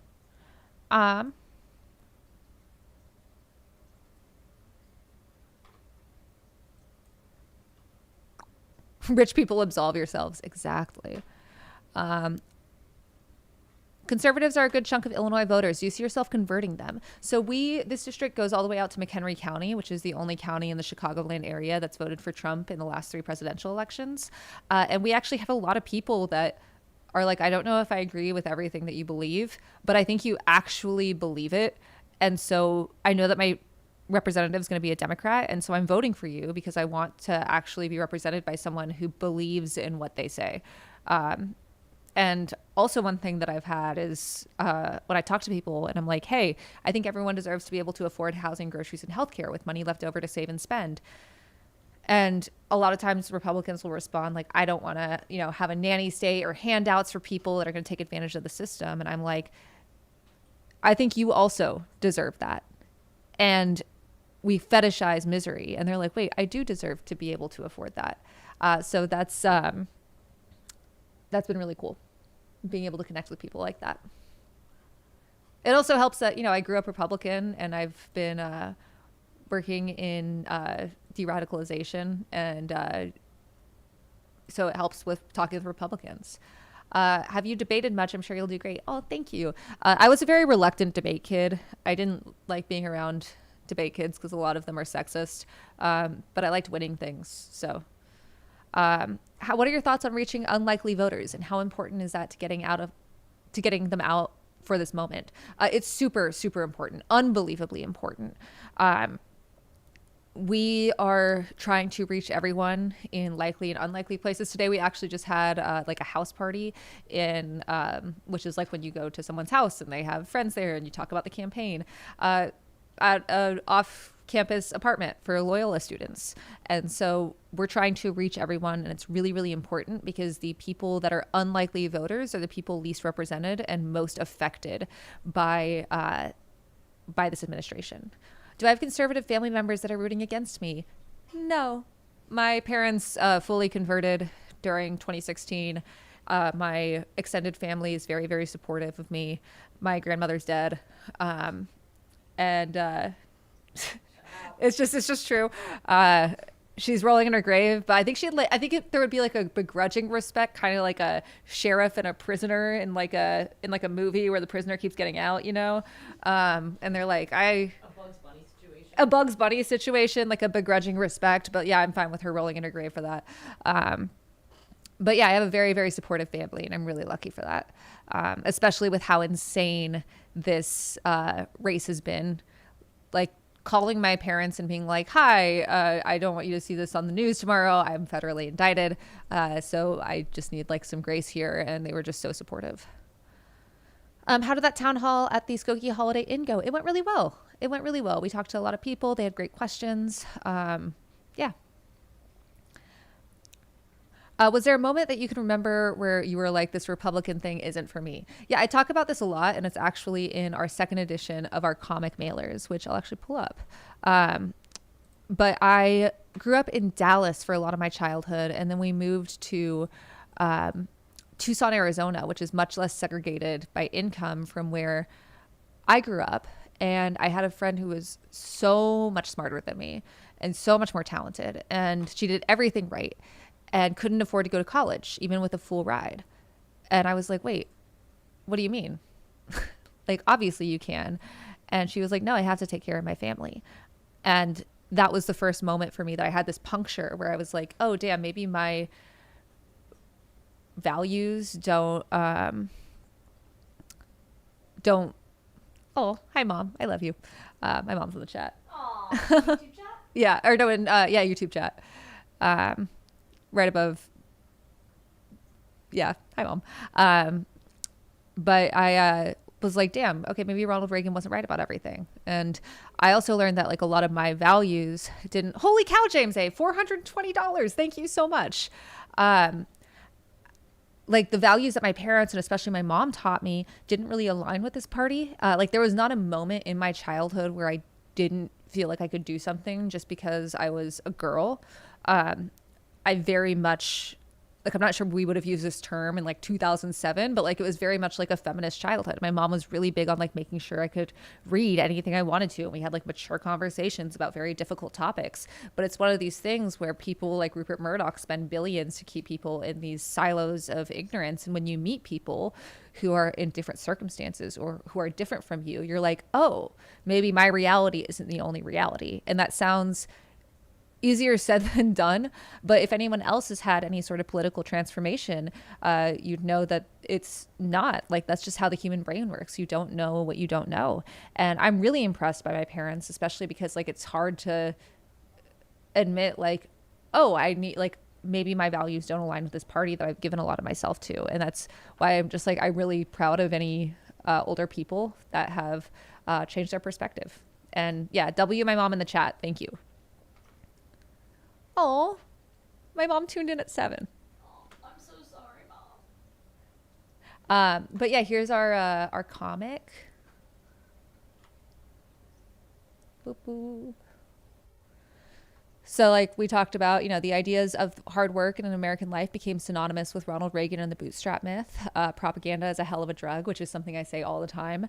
But the illusion shattered when my own hard work got me into my dream college. And I was daydreaming about my room setup and my friend hit me with a hard reality. And this is, we made it like comicified. So it's happening in like one quick moment. But, you know, saying my friends who are so much smarter than me can't go to college. Like, you worked so hard for this. How could you not do this? Yeah. So this is part 2 of our comic series that is in people's mailboxes. If you live in the 9th District of Illinois, check your mail. We wanted to make mail that you didn't want to just like throw away, but mail that you actually wanted to keep and read. And also that like catches your eye. And I like comics and manga. And so we did this. And your donations are helping pay for that. So thank you so much. Thank you, Tyler C. Yeah, moms are the best. My mom's coming back up in, I think, next week. I'm so excited to see her. Someone said this was a really innovative idea. And yeah, it was something we talked about really early on in the campaign. And then when we hired our mail guy, every time I hire someone, I'm like, what's something you've always wanted to do in a campaign? And people just tell you no. And they were like, and he gave that answer. He was like, I've always wanted to do like a comic book mailer.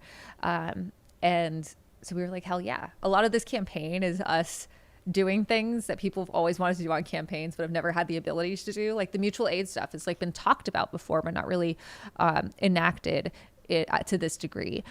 Same with like when we went to the Chicago Tribune and said, we don't want your endorsement. It's like this idea of, you know, you don't have to do everything. You don't have to cater to reactionaries. Is there any way I could see the comic if I don't live in Illinois? Yes, we will be selling them after they're all out. How's my friend doing now? The one that wanted to be a doctor. She's not a doctor.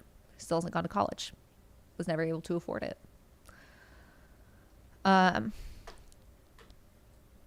Oh my God. Thank you. Whoever in the chat is just finished book 3 of Red Rising. Just so you know, it's the same thing of like book 1 to book 2, except the original trilogy versus the tetralogy. Tetralogy goes so hard. Crazy. Goes so crazy. Make sure to donate at catforillinois.com/stream and volunteer. You can volunteer from anywhere in the country. You can phone bank or text bank. Go to discord.gg/catforillinois or catforillinois.com/events. Don't be a performative supporter. Actually help us win, because we have a month and 9 days to go.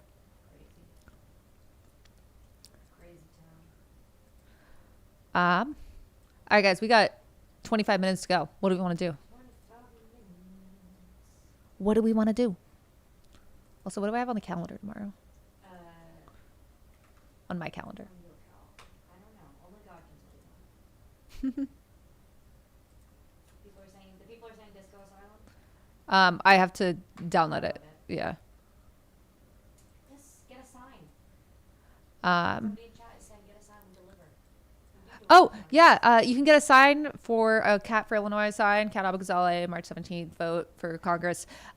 We delivered them for free to your house. You can get them for your yard or your window if you don't have a yard.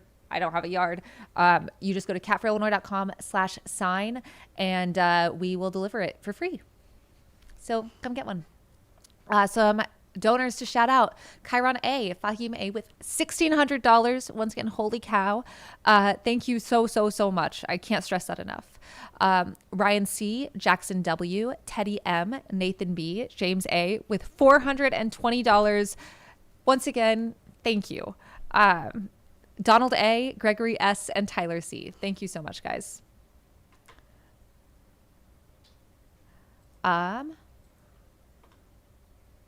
Do I have to live in Chicago to get a mailer? Yes, but we will be selling them after they're all out. This is why I love being part of Gen Z. We actually try to do things we want to do, regardless if everyone else tells us no. Always question everything. Exactly. How will your general campaign differ from your primary campaign since you're in a fairly safe district? Fantastic question, and also another one underneath that I can't wait to address. First off, we're going to be using our resources to help other progressives win across the country. I have a very large platform, and we have a lot of resources, and we want to use that to get the most progressive house that we can. And so that is what we will be doing from March 18th till Election Day. Second, we want to expand what we're doing. We're going to be able to run, especially, like, we're going to be able to just do everything we want to do, which is what we're doing right now, but to an even greater degree, because we'll have even more resources and we won't constantly be trying to field really shitty stuff from APAC and others that are trying to screw with us. Which leads to the second question: what is the craziest thing your opponents have claimed about you? So many. It's so cool. I love when people say that I'm rich.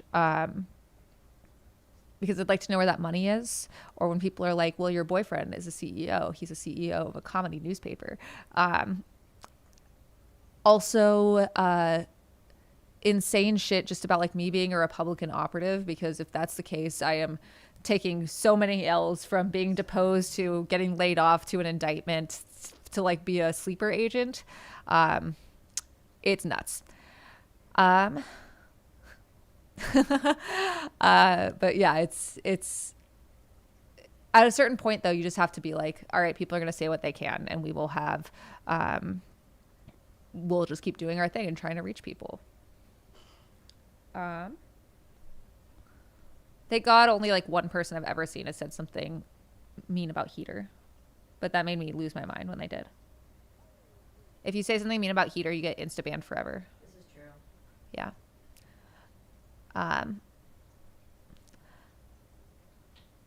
Kat, for a stay-at-home parent receiving the $3K per month stipend, do they lose their stipend if they start working? So this is something that I want to implement, is especially talking about UBI. I think one of the greatest places to start is with stay-at-home parents and making sure they have their own Social Security net as well that's not dependent on their partner. This is supposed to be for full-time stay-at-home parents, but I think there are absolutely ways that we can change the stipend for part-time work, but also make sure that it's a livable wage. Also, Asha, would you like to take over for a sec? Yes. BRB. Burb. Go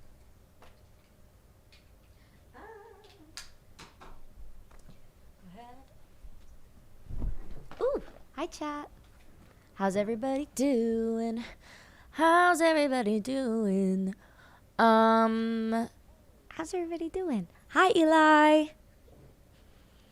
What are some endorsements we're proud about getting? I am not Kat, but I can tell you that, holy cow, Jameson S., thank you so much for the 150. Guys, I would love to hit 10K tonight. It would be so cool. It'd be so cool. We're getting back on Brown Power. Shout out.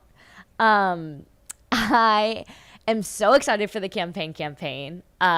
If you guys tuned into the first one, you know I had such a ball. You could see it all over my face. We're just going to keep getting better. It's just going to keep getting more interesting. Yeah, I'm excited to start brainstorming and start working on that. I'm so excited. There was something I was saying. But yes, hi YouTube chat. I was having so much fun. I was like, it's just Poop Man returns from the dead. Only one way to find out. Tune in on March 1st. Down with the Poop Man. Give donations to 9,999. Hey, listen, that's okay. That's good with me. Swag level over 9,000. Thank you. Thank you, I try. Isn't it crazy that we just had Matt Mercer on? Anybody else freaking out about that? Hey guys, that was crazy. Hey, I've spoken to Matt Mercer and Brennan Lee Mulligan now. Crazy. I live in a crazy world. I saw somebody on Twitter being like, why is Kat having all of these D&D celebrities on? Like these D&D influencers on? Like, why? What is the appeal of D&D? Baby, it's because I'm running the show. And these are my celebrities. Right.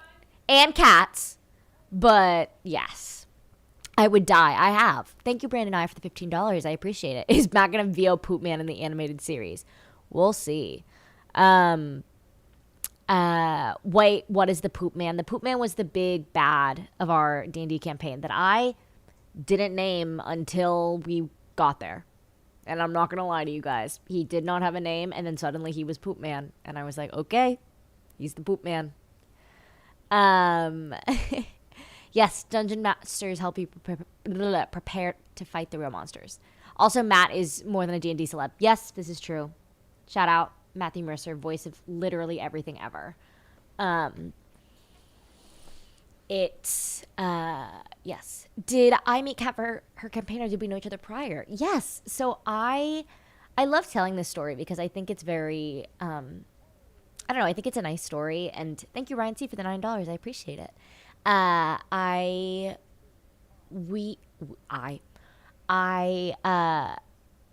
had a job offer to work in DC this past summer. Thank you, Anna M., for the $5. And I turned it down because I was like, I don't think I can do this. Like, I don't think I can be in DC while all of this stuff is happening. It was when all of the executive orders were coming out early last year. And I was really horrified with what I was seeing on a daily basis. And I was like, and the one place things were getting stopped was in courts. And so I really wanted to do, I had a connection at Chicago Planned Parenthood. I was just going to spend my summer volunteering for Planned Parenthood and for Legal Aid Chicago, if people are familiar. Legal Aid Chicago is an incredible resource that helps people, connects people with pro bono lawyers, especially for immigration. And then I saw an article about Schakowsky retiring, and it said that there was a progressive candidate who was running. And I looked at her website, and I was immediately enthralled, and I aligned so closely with her. And I've never wanted to work in politics before. Like, never, ever.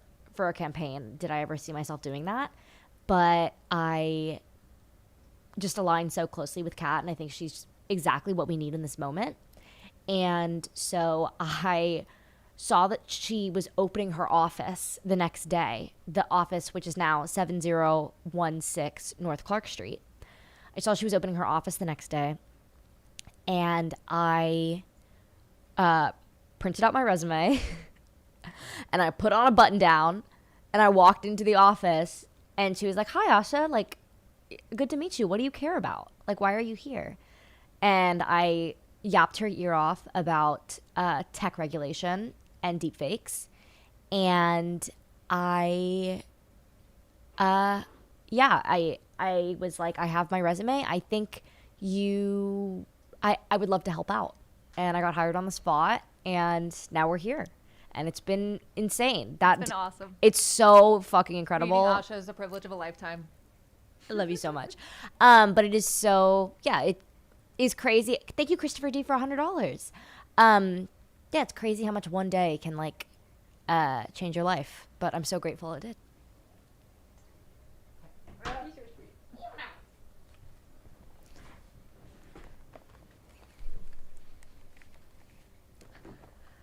Isn't she the best, folks? W Asha in the chat. All right, we got 15 minutes. How are we feeling? What do we want to be doing? Do we want to watch Kid Rock's Turning Point USA Super Bowl lip sync? He lip synced the whole time. That's so sick. Have y'all ever heard about the Patriot Awards?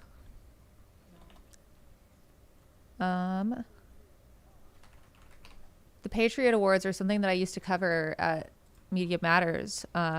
It's the best. It's the best thing ever. They're Fox's versions of like an award show, like the Oscars, but they're bad because it's Fox. Hold on. Here we go. I'll show you all a little minute cut down that features our Secretary of War, Pete Hegseth, a lot because he used to host the Patriot Awards. His receding hair is so crazy. Fox Nation! So, for context, the Patriot Awards were hosted on Fox News' streaming channel, Fox Nation. And they had really impressive awards such as Most Valuable Patriot, Patriot of the Year, and 2022 Most Patriotic Badass, which went to Pete Hegseth. So anyways, this is real. Fox Nation! If you go to Oh, also, it was sponsored by Golden Corral and Camping World. NASCAR races or the Patriot Awards, that's where the real party is. Golden Corral and Camping World, thank you very much for sponsoring this event. The Fox Nation Patriot Awards also has an MVP. We call it the Most Valuable Patriot. This year's Ultimate Patriot. The 2022 Patriotic Badass. You know what, I might have to change my last name to Patriot. Bill Clinton knew I was doing this event tonight. He called me, Hannity, I need you to do me a favor. He goes, I know there's Okay, wait, real quick. This Hannity bit, he did it 2 years in a row. And he thought no one would notice, but I noticed because I'm the only one that watched the Patriot Awards. And it was to make fun of them. So lazy. He goes, I know there's a lot of hot chicks that watch Fox News. Don't let anybody in here. We used to swim in a fire hydrant. You know, at a fire hydrant, you just got to do this and stuff. Up next, That's our again, deputy is Tucker secretary or deputy director of the FBI, by the way, Dan Bongino. Carlson. Amen. That's right. That's exactly right. There is a God. You're telling me somebody could watch that and tell me there is no creator?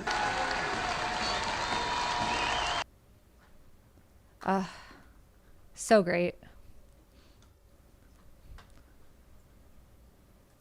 Do y'all want to see other insane Fox lore?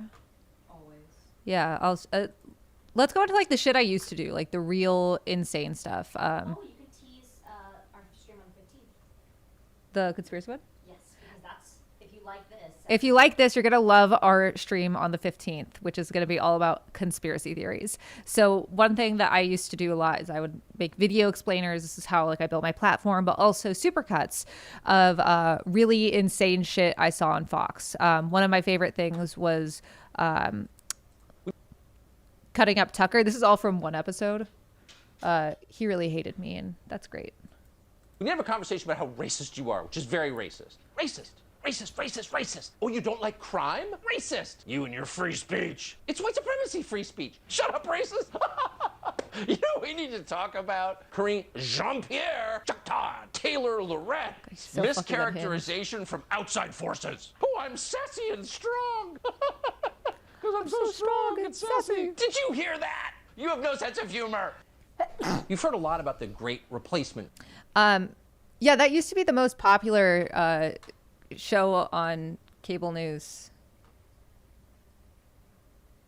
Every night. Yeah. We need to have a conversation about how racist you But the thing was, is like, it was really, really dangerous because Tucker Carlson was able to mainstream white nationalist talking points and 4chan conspiracy theories. Here's another meltdown of his. I just like really want to stress to people that everyone here is such a fucking loser. And that's part of why I'm running for Congress, is because I don't take these bad faith assholes in good faith. So if you want someone that has an encyclopedic knowledge of the far right, donate catforillinois.com/stream. Dick's Sporting Goods will pay you $4,000 to abort your baby. How great is that? More solitude, less human connection, less meaning, fewer babies. Brunch on the weekends, and Netflix and white wine at night. Forever. Until you die alone with no descendants to remember you. That's exactly why they're so desperate to take your guns away. Yeah, very damaging to the economy, having all those children, all that new life. Why don't you go ahead and chemically This is all one castrate episode. them? For the Haitians huddled underneath the bridges at the border in South Texas, they've got a ton of so kids too. fucking SSRIs racist. in the water supply. You pampered first world Karen. You expected to eat meat for dinner. You thought you could load your car in the Safeway parking lot with groceries you could afford without being shot to death by armed robbers. That In happens to me all the Nigeria, time. all of this is normal. An entire nation of desperately unhappy grad students. Stop whining and eat your bugs. Shut up and abort your child because times are tough and you got to get back to work. There's a war on. Do your duty. That was like the most popular cable news show in the country. Was this fucking chud? It's just so fucking insane. And it's really annoying how helpful it is in understanding the right to know all of this dumb shit that Tucker Carlson says. By the way, no one's appreciated this enough, but this is my crowning achievement. The way that Tucker Carlson and Pennywise sound the same. The non-white No. people cheering the extinction of white.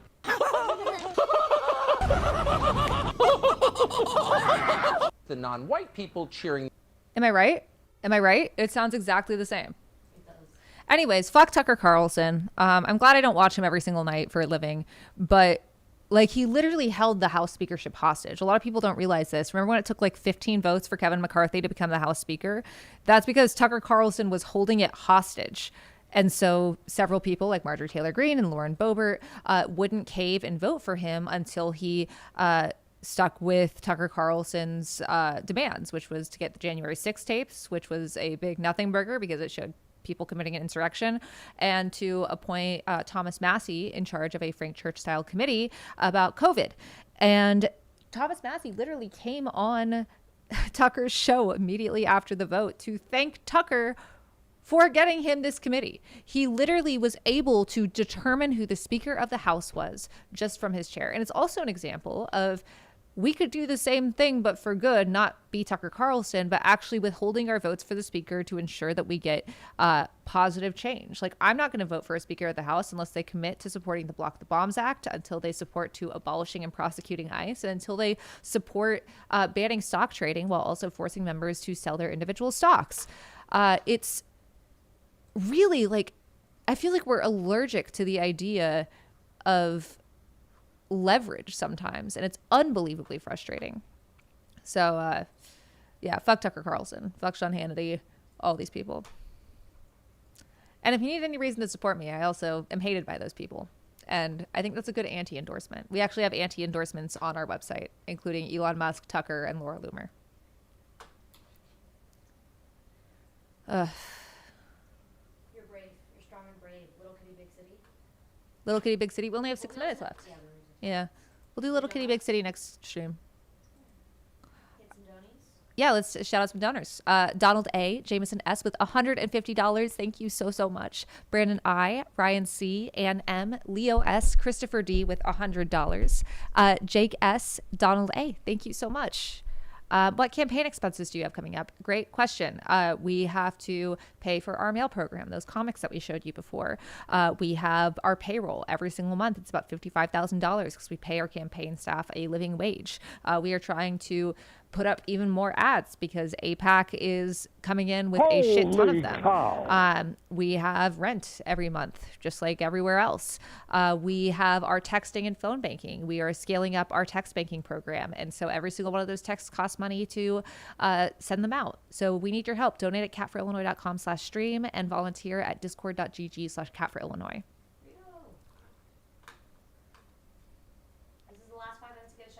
This is the last 5 minutes to get a shout out. Everyone donate if you want a shout out. Simply must donate. And once again, don't be a performative supporter. Help us volunteer for us. That's the word. It's late. Favorite anime opening and ending theme songs. Both for the first core of Spy Family of season 1. Bangers. Bangers on bangers on bangers.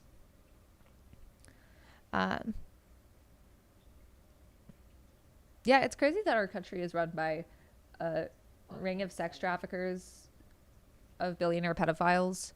And we're all just supposed to be like, all right, well, I'll just keep voting the same way and you don't have to do anything about it. That's so crazy to me. You have to keep voting the same way, and also if you use like language to describe it, it's actually your fault and you're too radical. Yeah, you're too radical. And also, if you decide to run, even though young people are supposed to run, we are going to hate you for it. Yes, and like it's crazy because it's like, I don't know, I feel like. So let's say, to be fair, we did start with human traffickers. Fair enough. I'm personally anti-human trafficking. I think we should cut down on that, though. I think that's a habit we should break.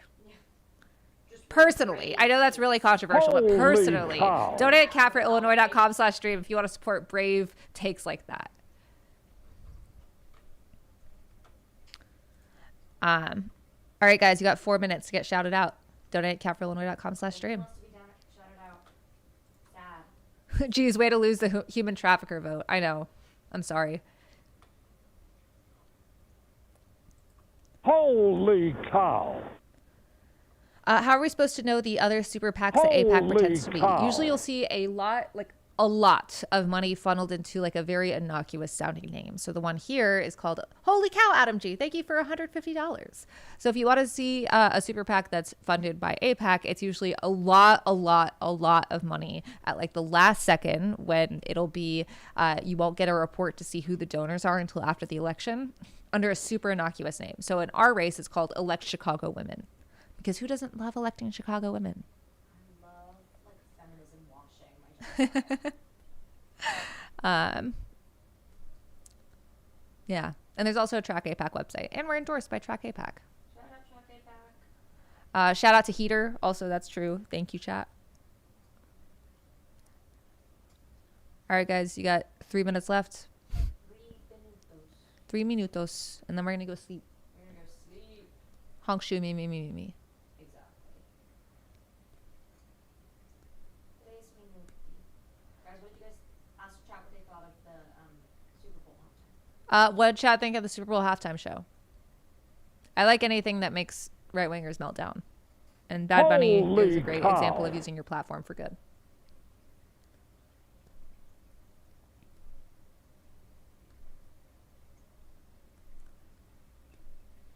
Drop your thoughts in the chat.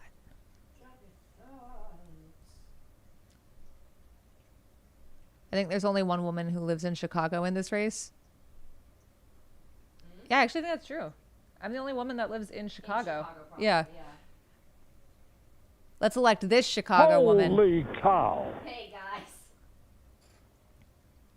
Anybody feel like fucking? Everyone liked the halftime show. Your pal hated all the Spanish being used? I don't know. Maybe tell your pal to lighten up or get a new pal. Yeah, get a new pal. All right. Last few donors to shout out. You guys got till the end of this list. Ryan C. and Donald A. Thank you so much. Aiden S. Adam G. with $150. Holy cow. Thank you so much. Andy B. and Eric E. Thank you so much, guys. We really appreciate it. Today was an incredible stream. And how many more streams do we have, Asha? We have less than 10 till the primary. Our next stream is on Tuesday. Our next stream is on Tuesday. I'll see y'all on Tuesday. 3, 4, 5, 6. 6 streams? That's it? 6 streams. 6 streams, Holy guys. cow. And Joshua K with $42. Thank you so much.